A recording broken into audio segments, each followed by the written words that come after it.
It's easier to fix something when you know how it works, and the same goes for when we are trying to concentrate but can't seem to focus, getting distracted when we are trying to do something. And so the techniques I'm going to show you today are rooted in how and why our minds gets distracted from the task in hand.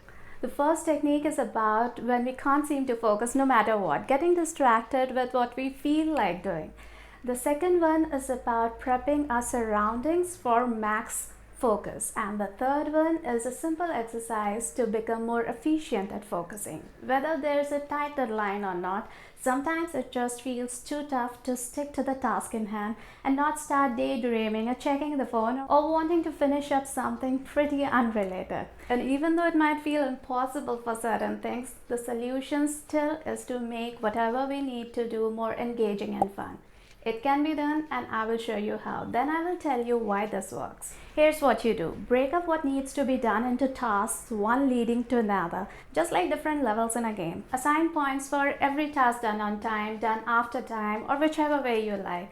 You can even use the things distracting you as a reward for finishing something on time. Gamify it to make boring tasks more engaging and to make the tough ones easier to handle, one small step at a time. Now, there are a couple of reasons why this works.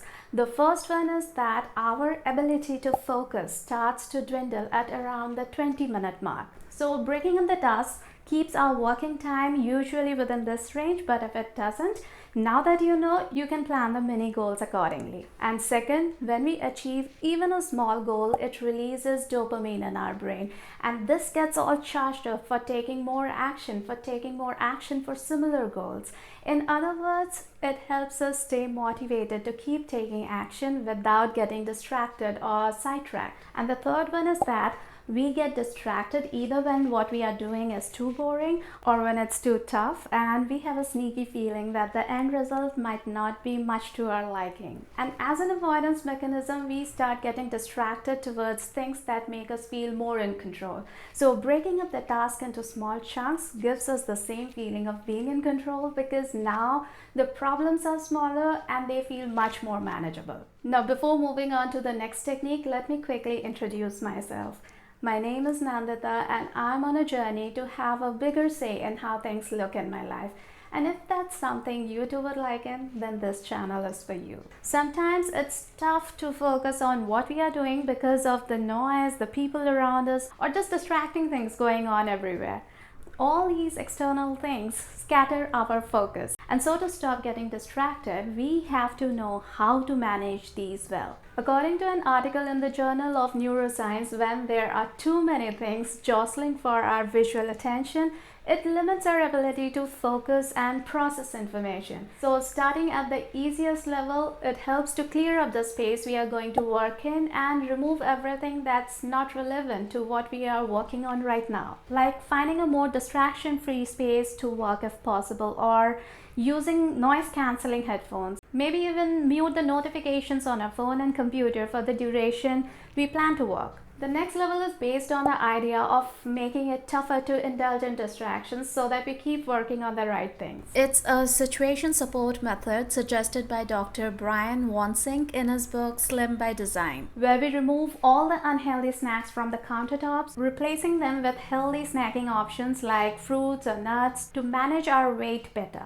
Essentially, make the things that might distract us be less handy. That's why, to avoid checking my phone every few minutes, I keep the apps that have a desktop version on my laptop because it's less handy than my phone, and so it distracts me less frequently. And the third level is based on what's called the Zeigarnik effect. Our mind's tendency to forget the things we have finished and stay fixated on the unfinished ones, which makes it harder to focus effectively on what we are doing at the moment. The solution is to make a plan of when and how we are going to do these things, like make a to-do list.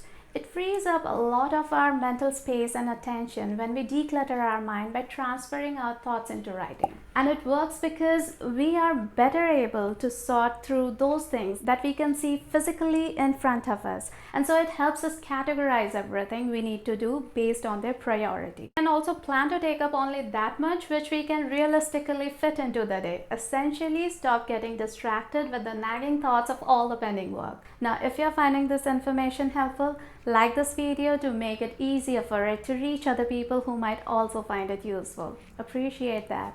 Now we come to the technique that makes us more efficient at focusing when doing something, and also in general staying with one thing and thinking it through. It's an attention training exercise based on metacognition, and it trains our mind to consciously pay attention to whatever we want. So what you do is tune into 3 different sounds like the TV, a song, the traffic sound, anything, but at different levels of volume.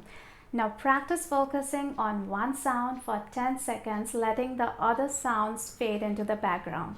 Use a timer if it helps. After the 10 seconds are up, switch to the next sound. Keep practicing this for 2 minutes, but gradually as it becomes more comfortable, try to increase the time to 5 or 10 minutes. We multitask thinking it helps us finish things faster, but it actually doesn't work like that because it takes time for our brain to switch from one task to another. And this habit of flitting from one task to another makes us more prone to getting distracted, but we can also use our habits to stay more focused and stop getting distracted with our own thoughts when trying to do something. I did a video about 5 of these habits which I would really suggest you watch because it puts most of our effort on autopilot. I hope you found this video helpful.